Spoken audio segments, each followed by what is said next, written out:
Well, another week of Raw and another garbage episode of Monday Night Raw. Okay, the fact is, this show is obviously, like I've been saying, it's unwatchable. Therefore, I shut it off an hour or so before it's probably going to end, or maybe even more than that, depending on when the show actually ends. I don't care about the main event of Punk and Knight versus LeBron James. Nobody wants to see that, man. There's no storyline here. There's no through line. What? CM Punk and LA Knight are at odds. So Triple H, who has no creativity and also wasn't even at the show. I took this screenshot. I took this, I opened it up on Netflix and paused the freeze frame as EO was headed to the ring and took a picture of it on another phone. And you can see Triple H is not even in Gorilla while the show is taking place. So where is he? You know what I'm saying? Like, where is he? Is he in the White House like he was a couple weeks ago? You know, booking garbage? Or you ready for garbage? For higher prices with bad booking? That is what Triple H is offering you at this point. And the funny thing is that while all of this is taking place, every single segment as it gets announced and as you go through the night, you can tell how predictable and how lifeless things are going to be. Roman Reigns isn't there. John Cena isn't there. The Rock isn't there, which he never is, but you get the point. Obviously, with Cena and Roman not being there, nobody cares what's happening on this show. Be real with yourself for a second. Do you care who wins that main event tag match? I have not seen the match yet, and I'm going to go out on a limb and say that LA Knight and CM Punk are either going to win the match clean by beating Brunson, or they're going to, and then, if they do that, they're going to get beat up after the match by Rollins, Bronson, and Braun.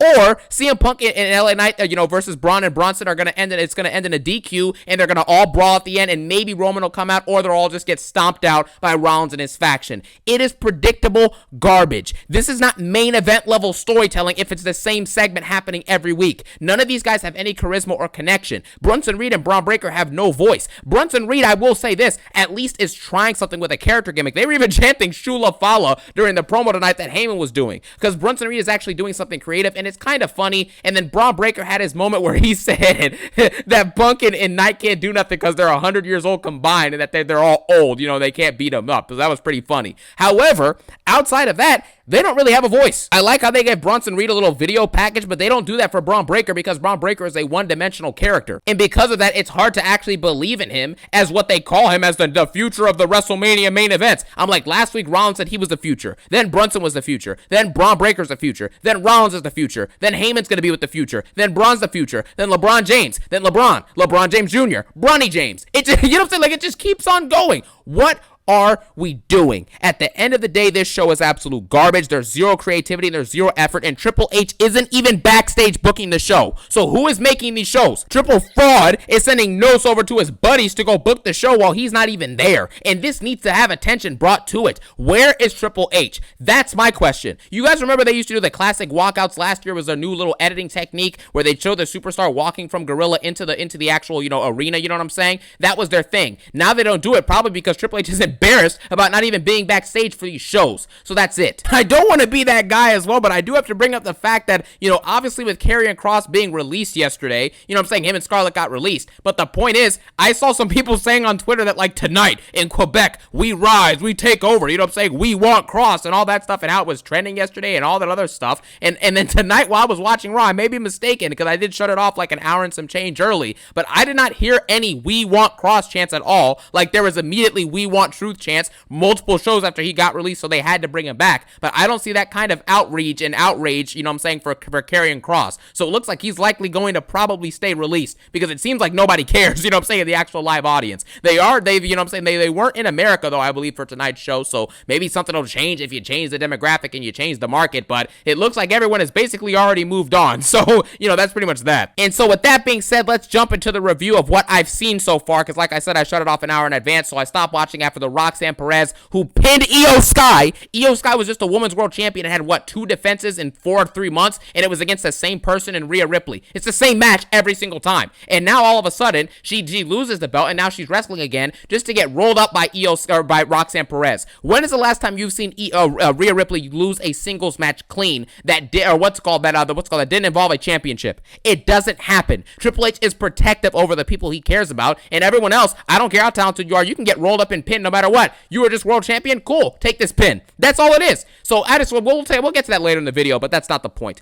This show sucks, okay? It just is what it is. There's nothing to talk about with this opening segment, okay? It started off with CM Punk coming out and basically saying the same thing he's been saying for the last year and a half since he came back. I have a Seth Rollins problem. Wow, man, did you guys know that CM Punk and Seth Rollins have a problem with each other? Well, I didn't, because on WWE Unreal, they were shaking hands and coming up with ideas for how the matches would go. So I don't know what this is. It's an absolute travesty to actually sit here and have to, be saddled with the same Rollins and Punk, and all these people are doing the same things every single week. Can we get some creativity? Can we get some nuance? Can we get some actual quality content? No. What we can get is CM Punk coming out to the ring and saying he has a problem with Seth Rollins and that he's hungrier now than ever to win a world title. And he literally says the words, I'm going to take back that title, which means he's going to take back his title that he never lost. Yeah. You know what I'm saying? That's basically what he's going to do, similar to Rhea Ripley, okay? So now, after he says that, LA Knight then comes down to the ring. He basically says that he has a Seth Rollins problem as well, and he tells Punk to get to the back of the line, and after he wins he beats up Rollins and gets his piece, he's gonna have two things for Punk. Number one is he's gonna be LA Knight's first successful title defense, and number two, he's just to stay out of his way, yada yada yada. There were some decent moments in this segment. It was kind of entertaining at moments, but a lot of it felt kind of redundant, like halfway through and all the way to the end of the segment. As they're about to finish up their lines, because CM Punk basically says he's the best in the world. Yeah, you know what I'm saying? He brings that up, obviously. He tugs on LA Knight's jacket, and he's like, yeah, you'll be seeing me real soon, you know what I'm saying, if you keep it up, basically, is the long story short of it. Then Paul Heyman basically comes out. Paul Heyman comes out with the tribal thief, the Shula Fala master himself, Bronson Reed, and Braun Breaker, they both come out there on the ramp. Paul Heyman warns CM Punk LA Knight, to not do a favor with CM Punk, because the favor that you will do with CM Punk will cost you years of your life, years of your career. It'll cost you your tribal chief. And I'm like, no, it didn't. There was no real reason for Heyman to side with Rollins at WrestleMania. If you didn't want to hurt Punk or Roman, just walk out and leave. So what are you talking about? You can make favors with Rollins, with Roman, and with Punk, but all of a sudden you're warning everyone else not to, man. That triple threat at Mania this year is going to go down in history as one of the most meaningless and worthless triple threat matches of all time. Fans will be blinded by, the match had multiple great spots and it was entertaining, which it was an entertaining match if you exclude the story and you're just watching the in-ring. Yeah, the match was solid, but if you actually incorporate storyline and build, this match was bad. The whole feud was bad. It's as simple as that, man. Yeah, you can be entertained here and there. There's some cool spots in the match. I'll admit I've rewatched some of the cool spots will come up in clips sometimes. But if you actually think that this match had a great story, I don't know what to tell you at this point. It's just ridiculous, man. And then obviously, because of this, Paul Heyman basically says that, we're going to do a tag match now. It's going to be Brunson and Braun versus you two. And then LA Knight basically says, no, you don't answer for me, Punk. We're going to do a tag match. Yeah. And then Punk says, no, you don't answer for me. We're going to do a tag match. You're going to do a tag match. I'm going to do a tag match. You're going to do a tag match. I'm going to turn the show off, and I turn the show off. That's basically what this is, man. We then get a tag match with I was going to say Paul Heyman.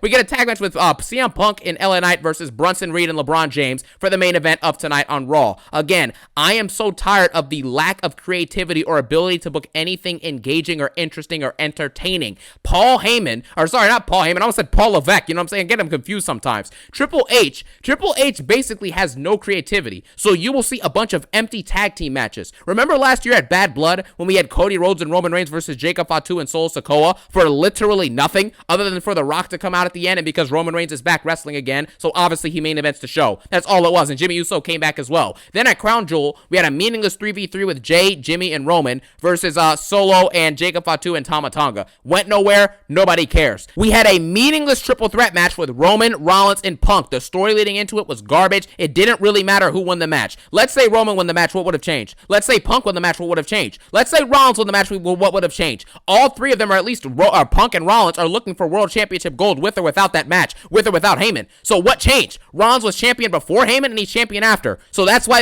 you see what I'm saying? That's why this whole dynamic in this faction makes no sense, because it doesn't change anything. Rollins was champ for over a year of the world champion, you know what I'm saying, before Paul Heyman came there. So why in the heck would it matter that Paul Heyman is with him now? Well, what the heck, bro? And then obviously over the summer alone, we had John Cena and Logan Paul versus Jey Uso and Cody Rhodes, which immediately went back on literally on the last episode of SmackDown. We saw John Cena fighting against Logan Paul now.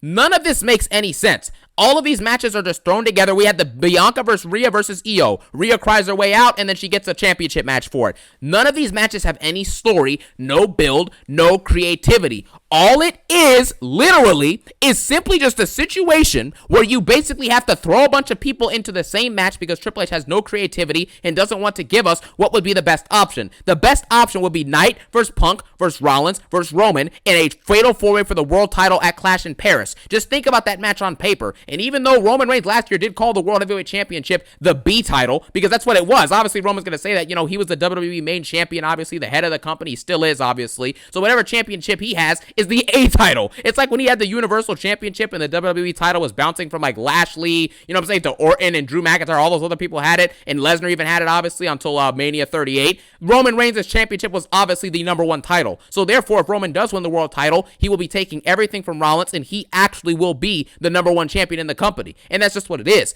That would be the best booked match. It would give LA Knight something to do, and maybe you could have LA Knight win because Rollins and Roman and Punk are so focused on each other that LA Knight gets a free avenue to get the W. That would be something actually interesting and engaging and exciting, seeing those 4 stars go at it at Clash in Paris with a hype France crowd. That would be sick. But instead, what you're likely going to get is a triple threat tag match that nobody cares about. Why would I care if LA Knight, CM Punk, and Roman Reigns can coexist to win a meaningless match when Knight and Punk are fighting for something that they already want? They want the world title. So what does this tag match further if they both win it as a team? It's the booking sucks. Let's just move on. We then move on to a really good match, actually. AJ Styles and Dragon Lee versus El Grande Americano. This version of him is actually Ludwig Kaiser, obviously. And then, what's it called? It's him and Dominic Mysterio. There were some fun spots here. Dominic Mysterio and Ludwig Kaiser were putting like the little like rock stone in their mask and like hitting people with headbutts and stuff like that.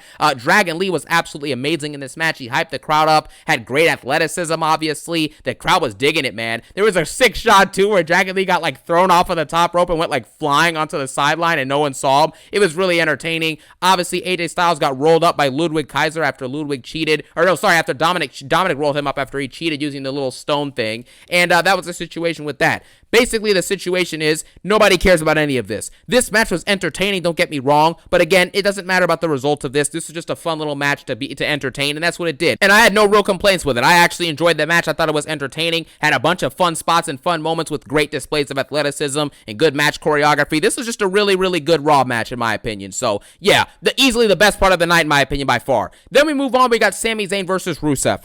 I mean, just think about that for a second. We got Samuel Zayn versus Rusev. What are we doing at this point, man? Nobody cares if Sami Zayn can topple Rusev. And then the match ends with Sami Zayn getting beat up by Solo and his family, which again, Sami Zayn said he wants to be a world champion. So why in the world would he involve himself in a feud with Rusev and Sheamus? Don't even break him up, just walk away. It's not your job to fix everything. This is why Sami Zayn's character has become redundant and boring. I don't care if he can beat anyone. I don't give a crap who he beats unless he's fighting for a championship, because his character is boring, it's redundant. You're an underdog. You fight against the people who are, bullied in WWE. You're like the guy who sticks up for the little guy. Nobody cares. The story's redundant. Move on and give him something else to do. If he's not going to go for the world title, then have him go fight Solo for the U.S. Championship at this point, like next week or the week after that. I'm done waiting with all this nonsense, man. Sami and Solo have been fighting each other since 1982. Why in the world would I care about this? So what? Solo Sikoa and his MFT are going to fight against Sami, and Jimmy Uso and Jacob Fatu are going to help Sami win a belt that they were competing for. Yeah! No! Now we move on. Because, by the way, that match ended with Sheamus and Rusev brawling. Okay, it ended in a DQ after Sami got beat up by Solo in his MFTs, which are just absolute jobbers at this point. And then, obviously, Sheamus and Rusev brawled like they usually do. Let's move on from that. We then got, I think this is when we actually got the Roxanne Perez versus Io Sky match. The reason this took place is because Naomi was not medically cleared for competition tonight. I'm either sure that they're going to turn this into a Bianca Belair probably beat her up or something like that storyline, and Bianca randomly returns next week or something, or Naomi may have just actually been legitimately hurt and she just couldn't wrestle this week, but she'll still be fine for Clash in Paris in a couple weeks. Either way, I don't care. I don't see the point of this match. Now you basically have a situation where Io Sky got rolled up by Roxanne Perez. And as I explained earlier in the video, this doesn't make any sense. Why in the world would Roxanne Perez be rolling up and pinning the woman who is just a world champion? It's just disrespectful. If you wouldn't do it to Rhea, you wouldn't do it to Tiffany, you wouldn't do it to other people, why are you having Io Sky get rolled up by Roxanne Perez? And why are Asuka and Kairi Sane now feuding against Io Sky? None of this stuff is entertaining. Nobody even cares about any of this stuff, even if it does make sense or if it doesn't. It doesn't matter. No one's somewhat entertained by this. Io Sky and Roxanne had an okay match. I'll give it that. It was a decent match. Nothing to knock your socks off. But man, what was the point of this? Like realistically speaking, what would have been the plan if she were to fight Naomi? Let me guess. This is my brutality. And Rhea Ripley comes out and fights and announces that she's going to take back her title that she never lost. Yeah, man, this is peak. No, it's garbage. I don't give a crap if Io Sky beats anybody, man. Nobody wants to see that crap. It's over at this point. You had your chance to give Io Sky a great midterm length title reign, and instead you gave her a garbage reign where she had 2 or 3 defenses, and they were against the same woman because Triple H is biased towards Rhea Ripley. That's all it is. Now let's move on. We then got Becky Lynch versus Maxine Dupree. I don't even think this is worth even talking about at this point. Maxine Dupree has not wrestled a match on TV probably in like a year or maybe more than that, and she comes out here basically to lose and get tapped out in 5 minutes. And the whole match story of it was basically Becky Lynch telling Maxine that she doesn't belong in the ring, she's not ready for this moment, and then that was basically the story. It's like a rookie fighting a veteran, and the veteran just absolutely destroys them by like a million. It just is what it is. No Nikki Bella even showed up after this match either. There was no Nikki Bella. So what even was the point of any of this? You get what I mean? Like at least I thought it would further that, but it doesn't even do that. So I've had enough of this absolute garbage. I don't give a crap. And then we got our main event match, which was obviously Bronson Reed and LeBron James Jr. versus, who was it? I think it's CM Punk and LA Knight. So I finally caught up. I saw the situation with that.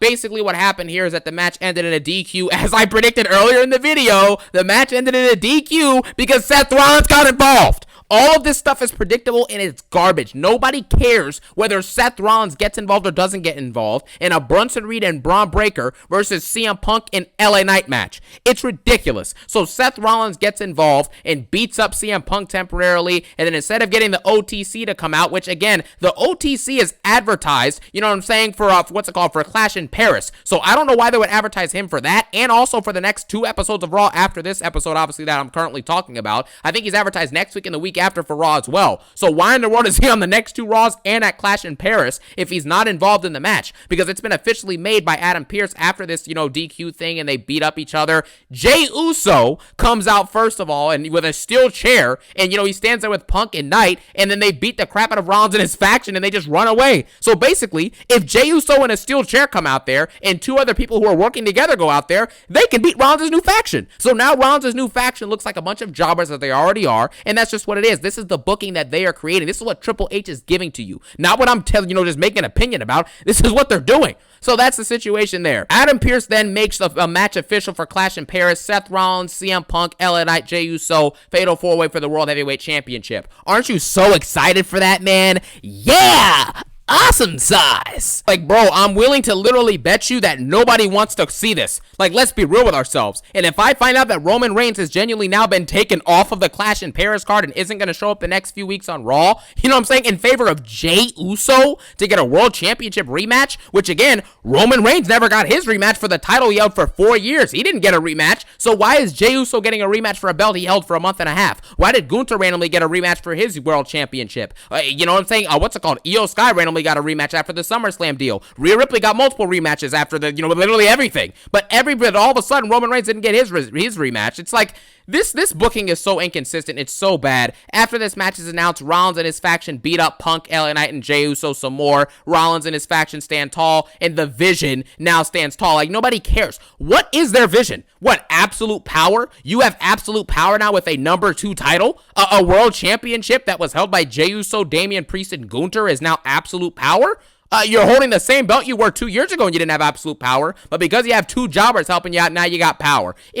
Dude, this faction stinks. This episode of Raw was complete and utter garbage, and quite frankly, it's going to go down as one of the worst Raws of the year, and that's saying something because every Raw besides maybe a few this whole entire year have been pretty dang on bad, if not garbage. You get what I'm saying? And so this is definitely in the garbage tier, if not below that. It gets a 2 out of 10 at best. This was just nearly unwatchable. I mean, I shut it off an hour and some change before. You know what I'm saying? Like, there's a reason for that. So this is just garbage, man. I don't know what else to say. Nothing makes any sense. Nobody wants to watch any of this stuff. Are you seriously content with the main events and the product that they're giving you, the storylines that they're giving you, the quality that they're giving you? It's all trash, and everyone knows it. So let's stop pretending like it's good and call it what it is. Raw sucks, SmackDown sucks, and the average PLE is mid or bad at best. Those are the best. 90% of the PLEs this year have been straight up bad or garbage, and then a couple of them have been decent/mid at best. And that's a simple fact. There's been no PLE this year that has been genuinely great from start to finish, and there has not been maybe more more than a few Raws or SmackDowns that have been great from start to finish. And that is a shame, and that is embarrassing. And I normally would blame it on Triple H, and I'm still am because he's a fraud. But at the end of the day, he wasn't even backstage, so who even knows who's making the shows now?